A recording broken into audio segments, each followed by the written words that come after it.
Hello, hello, hello. Welcome everybody to Power Word Talk. Today it is hosted by Tanner and my co-host Casey. It is actually hosted by us every time. I don't know why I said just this time. Today we're talking about Ashes of Creation a little more. And this time is the Rogues Secondary Archetype. Okay? So, Casey, do you know how secondary archetypes work? I bet you're going to tell me for the third time. You don't know? Okay, I'll let you know how they work. So you have your primary class, and then at level 25, you get the option to choose a secondary archetype. This archetype, so let's say in this case we are choosing Rogue, and then the first secondary archetype is Fighter. You become a Duelist. You have your original Rogue abilities, and then once you choose Fighter, it will augment all of your abilities to be more Fighter-esque in a way. So you have your base skills, and then it augments them and evolves them and kind of transforms them to be the new class that you become as the Duelist. You're not just a rogue, you're a rogue fighter, which is a Duelist. Okay? So that's how it works. And so before we get into it, if you guys like this video or if you want to see more Ashes of Creation, like, comment, subscribe. It really helps the channel out, helps with growth, and helps get us noticed. And yeah, we enjoy making these videos, and we hope you guys enjoy watching. Anyways, you ready to get right into the news? Yeah, let's do it. Cool. Let me swap over. Hopefully it actually works this time. Amazing. It does. Okay, yeah. So here's our class list. We are doing just the Rogue Secondary Archetypes today, and we are starting with the Fighter. Anything you want to say about this? This is who I have picked to be our champion of what a Duelist is. Like probably one of the best characters in the Game of Thrones series. Yeah, this is Arya's sword teacher in Game of Thrones. Yeah. If you guys don't know, his name is Syrio Farrell. Yeah. Yeah. So like he kind of embodies like the Duelist archetype, I think. When you think of a Duelist, you think kind of a fairly not heavy armored type person that's like expert in their fancy footwork and sword fighting and stuff. More depends on finesse for fighting than brute strength. Yeah, I mean, yeah, I believe he taught water fighting or something of the sort.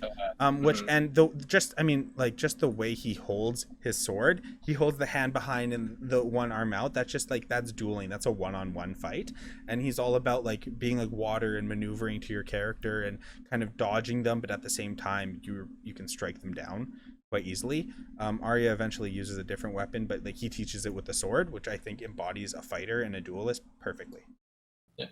Yeah. Rogues, obviously they'll be very nimble, very dexterous, and then the fighter adds in sort of the more brute strength, the more damage, just like I don't know, boomer mentality of just get it done. Yeah. Right. So yeah, for the next one, we have a great little class. If I could just select this one thing, the Shadow Guardian. Yeah. This is our champion that Casey has picked. Yes, Try to tell them why you picked him. So, I picked him because one, Darth Maul is a familiar character. I don't think that you'll be wielding double-bladed lightsabers in Ashes of Creation, although it'd be interesting. To say the least. There's another MMO. Star Wars: The Old Republic, where you can play a Sith Inquisitor. And one of the options is that you can use the double-bladed lightsaber, and it's kind of like a finesse type character. You're using double-bladed lightsaber, but you're augmenting your abilities with like the Force, like the dark side of the Force, so shooting lightning and stuff. So Darth Maul doesn't really do that himself, but in this game he can, and so it's kind of like and one of the archetypes that you can be as that class is a tank. Okay. Right? So it's like, I'm like, okay, like it's a bit of a stretch, but like it's hard to find a Shadow Guardian. Yeah, so if you think of like what Darth Maul is, like he could be kind of considered a rogue. He's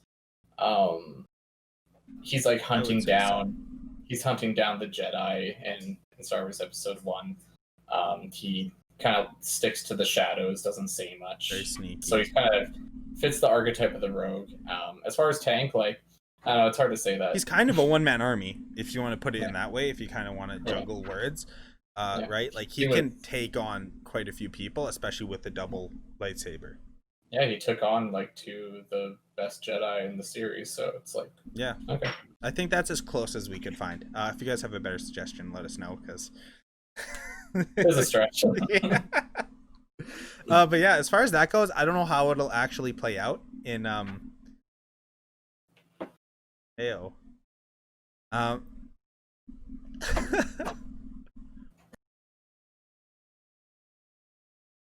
Excellent. Excellent. But yeah, as far as that goes for Ashley Creation, I have no idea how this will play out. I think it'll be pretty cool. You'll obviously be a rogue, so you'll be very mobile, very light on your feet, and then augmented with a tank. I just expect maybe some damage mitigation, maybe some more crowd control, some CCs. Maybe some blaster bolt deflection, like as if you had a lightsaber. It'll be exactly it. Some force chokes. Oh, some force Maybe chokes, a force okay. pull. Okay. Who knows? Yeah, who knows? But yeah, that's our stretch. Yeah. So the next one that we're going to talk about is Assassin. I mean, come on. That's easy. Who better than Ezio? Yeah. If you choose any other protagonist from the Assassin's Creed series, you're wrong. This is the Outright one. wrong. Stop thinking. It's Ezio all the way. Yeah. I don't even know how much there's to say about this. Clearly, you will be very stealthy, right? And also it's been confirmed that stealth in Actual Creation, you're not completely invisible, but you're mostly. There will be little signs that kind of give you away. So in my mind, the way they described it, I'm kind of thinking the grass moves with you, or the water moves. Like you're kind of invisible, but you still affect the surroundings. We know that's possible in Unreal Engine 4. To have the environment interact with your character. But yeah, as far as an assassin goes, you're going to be the sneakiest of the sneaky. And you will be getting in and getting out. Get your damage in while you're in, and then get out of there before they can attack you back. Yeah, sounds good to me. Yeah. Anything you think it might be different or unique? Because I don't know. It's just another rogue. Yeah, it's hard to like. It's just gonna be like the roguiest of the rogue. Yeah. I don't know how else to put it. Like, yeah, yeah, that one I'll have to wait and see. It'll probably just be your typical stealth class. I think the only thing that will make it unique are the weapons and the equipment you choose to use. Because anyone can use any weapon, anyone can use any armor. So maybe you could be a heavy armor assassin if you wanted. I don't know.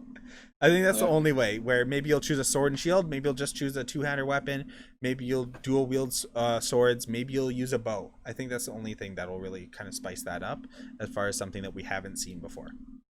Yeah, this one we'll have to wait and see. Yeah. And then the next one, this is where it starts getting a little more interesting, I think. The Predator. So you have a rogue, and then you are augmented by a ranger. Yeah, so our character choice for this one was a little bit of a stretch as well. Here you have somebody, like if anybody's played the Middle Earth Shadows of War or the other one. I haven't. You play as a character, one of like the main things is like stealth, so you get to sneak around, you have a dagger, you assassinate orcs and stuff, and your abilities as this ranger or rogue archetype is you're enhanced by the spirit of an elf. So it's like it's kind of okay. It kind of works in with it. Otherwise, it's like when you think Predator, you're probably thinking like Alien versus Predator.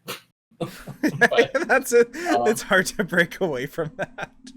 Yeah, but when you think about what this class will actually probably be like, we've talked about it before. Like, so you're a rogue first and foremost, and your abilities are flavored by the ranger. Second class, and so that's typically what we've been talking about. Is like it'd be more nature-based magic. Nature-based. So. I could see maybe some traps come into play with this one. Yeah. I think that would spice it up a little bit. It also has been noted that rogues are amazing dungeon delvers and going in and finding secrets. And then rangers have been noted to be able to track really well. So I wonder if the combination of ranger and rogue, you'll be kind of the ultimate like jack of all trades for finding secrets, finding people, and just hunting down anything unknown. Yeah. I think that might be a possibility. Maybe we should have picked a bounty hunter for this one. Like the like the bounty hunter archetype. Like Boba Maybe Fett. that was a better one actually. Now that I'm We could thinking just about pick it. all Star Wars characters. I mean, there's You like probably could. there's a lot of overlap between fantasy and sci-fi. So Yeah. But yeah, I think a bounty hunter actually kind of makes a little more sense here. yeah, I think Swords. so too. Actually, I think that name Yeah. sounds cooler too. Switch it up. Yeah. But But they might be thinking like they might want something more primal sounding if it's Predator, more... it means you're attacking. You are not like hunting. You know, I mean, Predator does mean you're tracking your prey. You're like stalking them, and then you wait for the right moment to pounce. When I think about a predator, I think about like an animal. I think like a predator, I think of an alpha male with their hat on backwards. Okay. Wow, we live in two different worlds. Okay, yeah, sorry, continue. Chris Hansen would like a word. In a fantasy series, this is probably not like a dude bro, a frat bro that's, you know, checking out all the... Anyway. He will be, just like with a female character. Anyway. Okay. Anyway, we digress. What do we got for Nightspell? That's all you want to say about the Predator? I'm just like, the name has me. Just a guy trying to lure kids on the internet. Okay. No. Probably not. The name's been ruined. Okay, let me swap over. Okay, so for the next one, we have the Nightspell. This is a rogue mixed with a mage. And for this one, Casey, take it away. Explain who this mistress is. That is Sylvanas Windrunner. And who is she? she? Queen. The Banshee Queen. Banshee Queen. Yeah. World of Warcraft. So, I think a lot of people know who she is. Yeah. If you played as her in like Warcraft 3 or Heroes of the Storm, like rogue in the sense that like she uses like daggers and a bow and stuff. She's very shadowy too, just in her whole like personification, or you know, right? Yeah, and I'd say like, you know, when she goes into banshee form and lets out a big scream, like that's kind of like the mage part that I'm seeing. So it's like it's kind of she's kind of fits the description. I think you kind of enhance your abilities too, like your arrows. I think you would kind of enhance the arrows that you're shooting as a rogue, right? Which she kind of does as well. Yeah. So I think that kind of just makes sense for a Nightspell. Mm-hmm. Yeah, like you might argue that she's a ranger foremost, but it's like I think the Ashes of Creation. No, she uses daggers though too, I think. Yeah, so I think it's safe to call her a Nightspell. Yeah, it's a magically enhanced rogue. I mean, I think that one will be a favorite of many rogue players. It just seems like the most sort of true to being a rogue, but at the same time adding just enough flavor and spice to make it like really interesting. I think a lot of people will play Nightspell if they're going to play a rogue. Yep. I don't see a lot of people playing Shadow Guardian, which makes me more interested to try it and see how viable it actually is in its own situation, its own scenario. Yeah, I think it could be pretty cool. The mage, as far as augmenting, yeah, I think it'll just kind of empower your arrow strikes, or it'll kind of enchant your daggers. I think it'll do that kind of thing, where maybe it'll do fire damage as well. Yeah, probably. Yeah, maybe illusionary stuff, possibly. Yeah, maybe. Right, I could kind of see that. It kind of makes sense. I think. Yeah, I don't know. We'll really have to see. Just the name doesn't inherently kind of make me think that. It makes me think more enchanting abilities, but. Yep. It's maybe a mirror image. When you use your dodge ability, you create multiple duplicates of yourself. Like cool. Multiple shadows. Shadow clones, if you will. Jutsus. Oh my gosh. Is Nightspell a ninja? It's like just Naruto. It's Naruto. Oh my god. What have I done? Use the 1,000 shadow clone jutsu. Well, actually, I think that leads us into our next one. Shadow Lord. This is the true Naruto with 1,000 shadow clone jutsu. This one, I think I think we have a very good idea of what this will be. This will be a rogue, typically, and then you are summoning like shadowy kind of figures or summons around you to help fight with you. They don't necessarily have to be shadowy, but that's kind of what it leads itself to be. You are summoning maybe even other rogues to help fight with you. You are just summoning other, I would imagine, shadowy beings. For this one, I have picked Sungjin Woo from Solo Leveling. For the few people that have actually read this and know what it is, he is basically exactly that. He has a dagger. He is basically a rogue, super sneaky, can fight mono a mono, and then he has a bunch of summons that he summons around him. Different types of summons too, right? He has some tanks. He has some like casters. He has some like he has knights, that kind of thing. Which I think will be very akin to the Shadow Lord. I think you may even be able to have different types of summons. Yeah. Yeah, I definitely consider him a rogue first and a summoner second. For Even sure, though right? the manga kind of leads you to believe like, oh, he's a necromancer first. So remember, like, yeah, like it was saying like he's a necromancer, but that he didn't actually like animate corpses. He just summoned shadow versions. Yeah, he like had to kill them first too, in order to get it, right? So. Yeah. So, will Shadow Lord be that OP in AOC? No, but it might be. It might be cool. I think. To have that I know how I said the Nightspell will be really popular.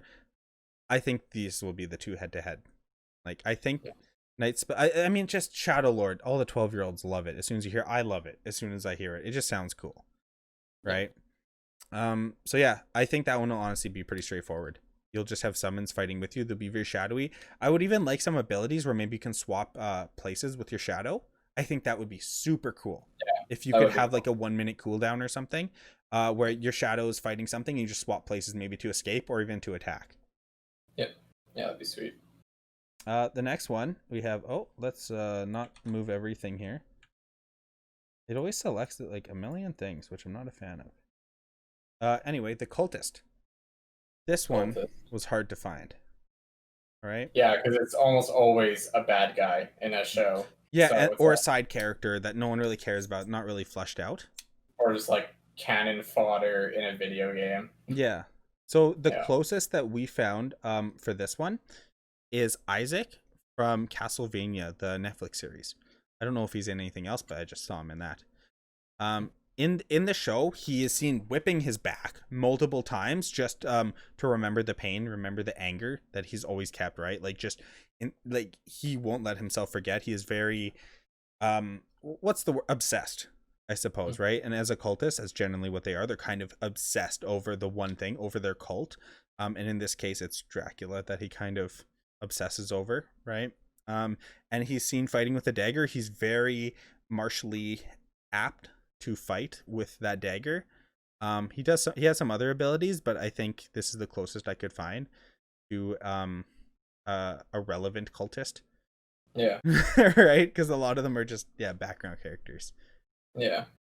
But yeah, I mean, as far as rogue, everyone, like I've said this a million times, right? You're gonna be very stealthy, you're gonna be very sneaky, and then it's a matter of how cleric will augment that, which I think it'll be more of a lifesteal thing where when you're stabbing people, you're stealing their life.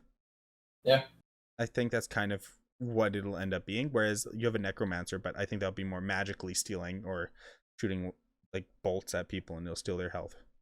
Yeah, that'd be cool. This is like the like a life steal archetype. I think that's kind of what it would be. Because I just can't see a cultist being healing.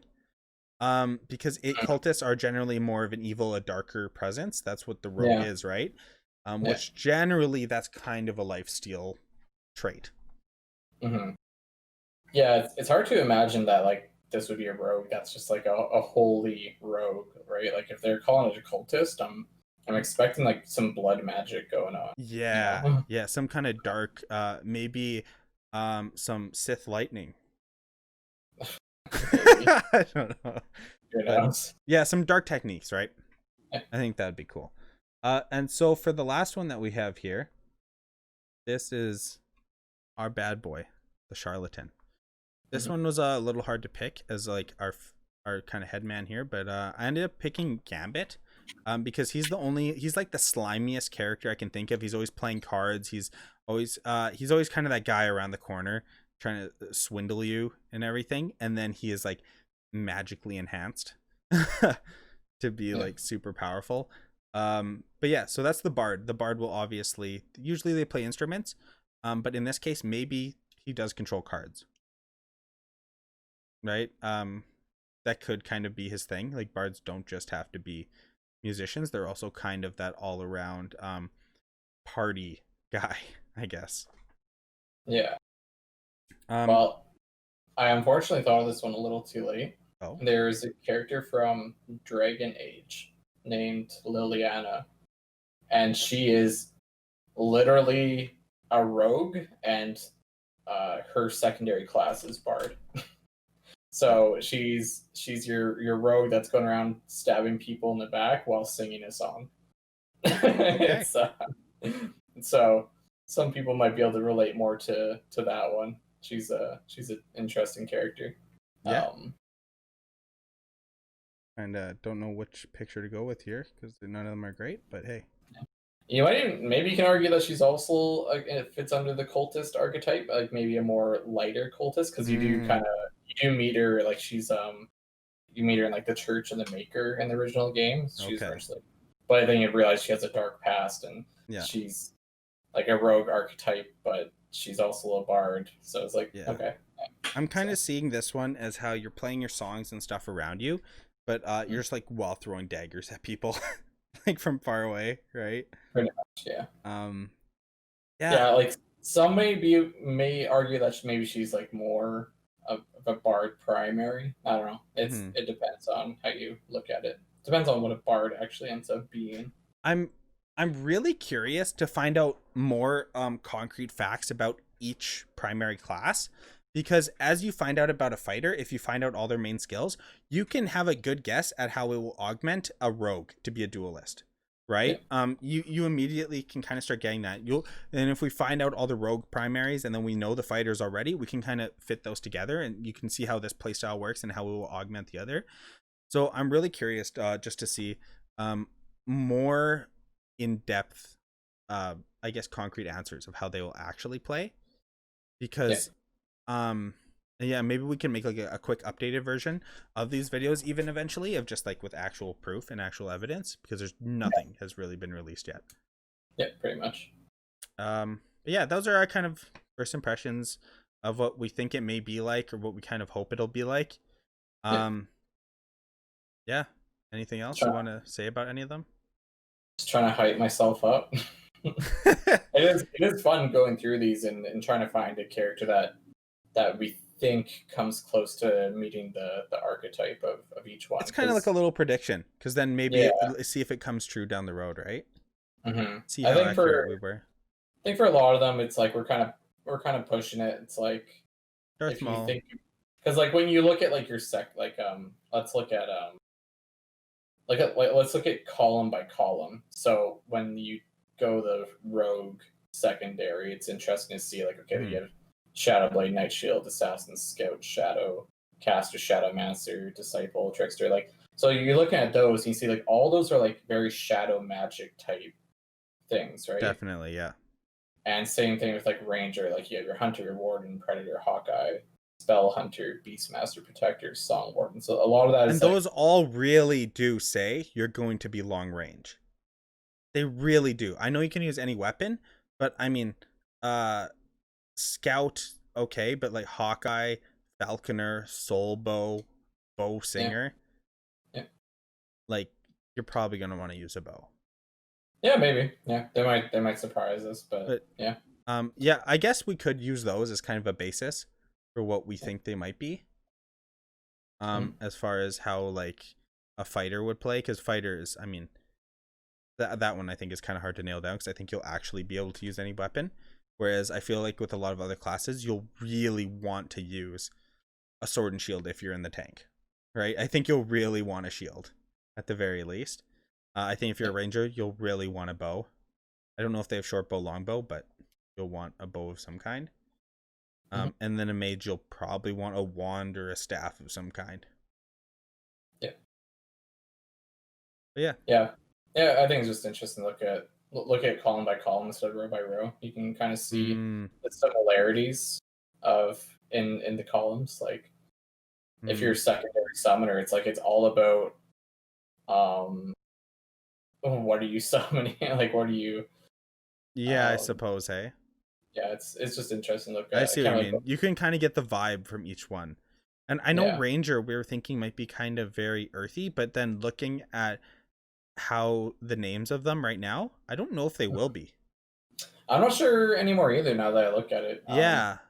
Because I think like Beastmaster tells you like that's very nature like Spell Hunter though. That's not so much. That sounds kind of on par with like I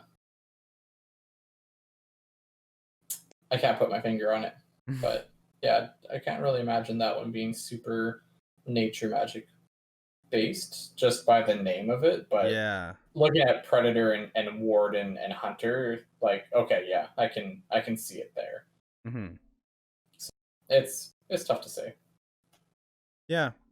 And because that's one thing I am worried about, that they have 64 different classes. Like, they have said that each name is an individual class, right? You're not Yeah. going to be seeing someone that is titled a rogue and then with like mage on the side. Like, you are a Nightspell, right?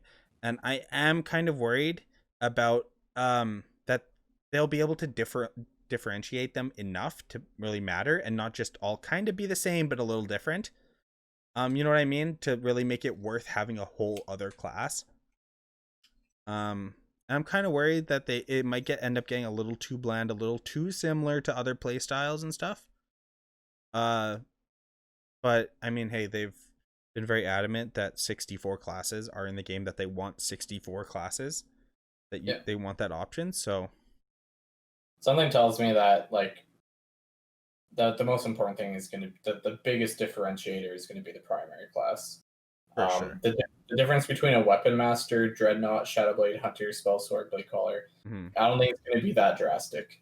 I think it's just going to be like mostly flavor. Okay, that's fair. Utility. So, but I'm just thinking, if I see 5 rangers in front of me, or like, and you maybe you don't need to know immediately, but I want them to all, you can tell that they're different, that they are not just a ranger, but like they actually they look different, they play different, they feel different, right? I don't want them all to just be meshed together as a ranger. I think the differences will definitely become apparent in combat for sure. Like, yeah. Hopefully. Yeah. Hopefully. I think there will be noticeable differences. Okay. Well, yeah, the next one we will get to is Ranger. That's all for Rogue for now. Yeah. And yeah, if you guys liked, again, just like, comment, subscribe. It really does help, believe it or not. Just like the video if you didn't like it, that even helps too. Tell your friends how much you didn't like it. Yeah. That'll really get us. Yeah. Okay. So yeah, we will see you guys in the next one, I suppose. Yeah. Bye. Ciao. Konnichiwa. Wrong.